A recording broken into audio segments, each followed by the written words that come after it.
ចំពោះរឿងជំនាញផ្ទះឬដែលយើងតែងតែហៅថាជំនាញផ្ទះចិនឬទាគយនេះគឺជាជំនឿដ៏ជ្រៅជ្រះមួយដែលបានចាក់ឫសក្នុងសង្គមខ្មែរនិងចិនជាយូរណាស់មកហើយ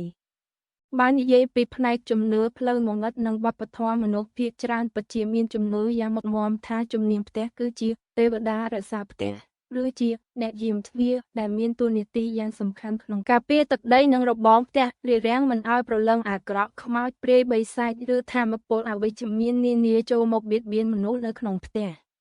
ត្រួតពិនិត្យអ្នកចេញចូលតាមជំនឿបុរាណសូម្បីតែព្រលឹងដូនតាឬជំនាញផ្ទះពីកន្លែងផ្សេងក៏ត្រូវសុំការអនុញ្ញាតពីជំនាញផ្ទះម្ចាស់កន្លែងជាមុនសិនទើបអាចចូលក្នុងផ្ទះបាន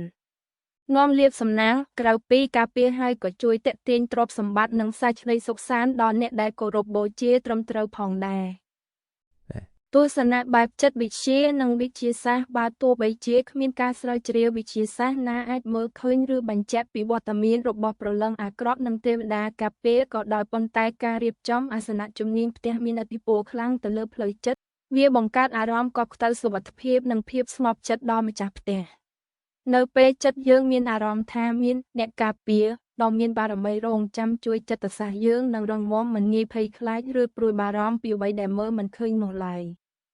សរុបមកថាតើលោកអ្នកជឿជាក់លើរឿងនេះកម្រិតណាវាអាស្រ័យទៅលើការយល់ឃើញផ្ទាល់ខ្លួន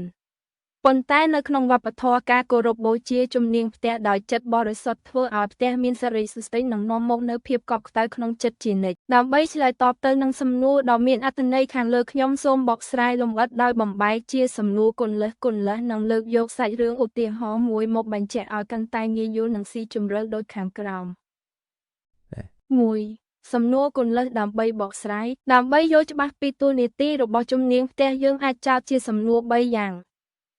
សំណួរទី1តើព្រលឹងអាក្រក់ខ្លាចអាសនៈឈើឬខ្លាចអ្វីពិតប្រាកដតាមពិតទៅអ្វីដែលការពារផ្ទះមិនមែនជាទូឈើឬរូបសំណាកនោះទេប៉ុន្តែគឺបារមីនិងកម្លាំងសក្ការៈដែលកើតចេញពីការគោរពបូជាដោយចិត្តបរិសុទ្ធនិងការធ្វើអំពើល្អរបស់ម្ចាស់ផ្ទះចុះបើម្ចាស់ផ្ទះធ្វើអំពើអាក្រក់តើជំនាញផ្ទះនៅតែការពារដែរឬទេតាមក្បួនតម្រាជំនាញផ្ទះគឺជាទេវតាសក្ការៈបើម្ចាស់ផ្ទះប្រព្រឹត្តអំពើបាបទុច្ចរិតឬផ្ទះពោពេញដោយការឈ្លោះប្រកែកបារមីជំនាញផ្ទះនឹងថយចុះឬយាងចេញដែលធ្វើឲ្យរបាំងការពារត្រូវធ្លាយហើយព្រលឹងអាក្រក់អាចចូលមកបានតើព្រលឹងអាក្រក់ចូលផ្ទះតាមរបៀបណាបើមានជំនាញផ្ទះយាមទ្វារជារឿយព្រលឹងអាក្រក់មិនមែនដើរចូលតាមទ្វារត្រង់នោះទេប៉ុន្តែវាចូលមកតាមរយៈខ្យល់អាក្រក់ចិត្តសាស្ត្រថាមពលអវិជ្ជមាន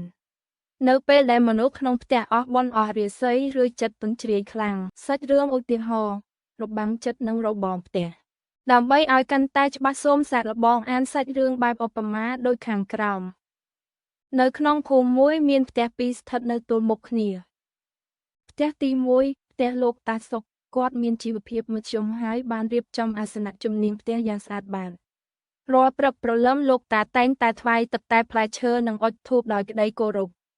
អ្វីដែលពិសេសគឺសមាជិកនៅក្នុងផ្ទះនេះតែងតែនិយាយស្ដីផ្អែមល្ហែមមិនដែលឈ្លោះប្រកែកគ្នានិងចូលចិត្តធ្វើបុណ្យដាក់ទានផ្ទះទី2ផ្ទះលោកមៀម៉ៅគាត់ជាអ្នកមានទ្រព្យធនធានធំធាត់ហើយក៏មានរៀបចំអាសនៈជំនាញផ្ទះធំស្កឹមស្កៃថែមទាំងទិញរបស់ថ្លៃមកថ្វាយមិនដែលខានដែរប៉ុន្តែនៅក្នុងផ្ទះនោះវិញពោពេញដោយសម្លេងជេរប្រមាថវាយដំលុបលន់និងដេកដើរមិនដឹងពេលវេលាថ្ងៃមួយមានថាមពលងងឹតឬប្រលឹងអវិជ្ជមានមួយតំណាងឲ្យគ្រោះកាចនិងរឿងសយបានហោះកាត់ភូមិនោះពេលវាមកដល់ផ្ទះលោកតាសុកវាបានឃើញពន្លឺពណ៌មាសមួយភ្លឺជុំវិញផ្ទះកើតចេញពីសាច់ក្តីសុខក្នុងចិត្តនិងបារមីជំនាញផ្ទះដែលរឹងមាំប្រលឹងអាក្រក់នោះមិនអាចឈានជើងចូលរបងផ្ទះបានឡើយក៏ហោះហួសទៅពេលវាមកដល់ផ្ទះលោកមៀម៉ៅទោះបីជាមានអាសនៈជំនាញផ្ទះធំក៏ដោយប៉ុន្តែដោយសារតែផ្ទះនោះក្តៅក្រហាយពោពេញដោយថាមពលខ្មៅងងឹតនៃកំហឹងនិងភាពលោភលន់ធ្វើឲ្យបារមីជំនាញផ្ទះទន់ខ្សោយដូចជាទាហានដែលគ្មានអាវុធព្រលឹងអាក្រក់ក៏ឆ្លៀតឱកាសនោះជ្រៀតចូលទៅក្នុងផ្ទះបណ្ដាលឲ្យសមាជិកក្នុងផ្ទះកាន់តែឈ្លោះគ្នាធ្ងន់ធ្ងរនិងជួបគ្រោះថ្នាក់ផ្សេងសាច់រឿងខាងលើបានពន្យល់ថាជំនាញផ្ទះពិតជាអាចការពារផ្ទះពីព្រលឹងអាក្រក់បានមែនប៉ុន្តែត្រូវមានលក្ខខណ្ឌផ្សំពីម្ចាស់ផ្ទះផ្ទាល់កម្លាំងសក្ការៈបូកកម្លាំងបុណ្យជំនាញផ្ទះប្រៀបដូចជាខែលការពារចំណែកឯការធ្វើអំពើល្អនិងភាពសុខដុមក្នុងគ្រួសារប្រៀបដូចជាថាមពលថ្ម សម្រាប់បញ្ចូលទៅក្នុងខែនោះស្អាតបាតនិងស្ងប់ចិត្តប្រលឹងអាក្រក់ឬថាមពលចង្រៃចូលចិត្តកន្លែងកខ្វក់ងងឹតនិងកន្លែងដែលមានមនុស្សជេរប្រមាថគ្នាបើផ្ទះស្អាតមានធូបក្រអូបនិងមានធម៌មេត្តាជំនាញផ្ទះពិតជាមានបារមីខ្លាំងក្លាអាចដេញរាល់ឧបទ្រពចង្រៃទាំងឡាយមិនឲ្យមកក្បែរបានឡើយ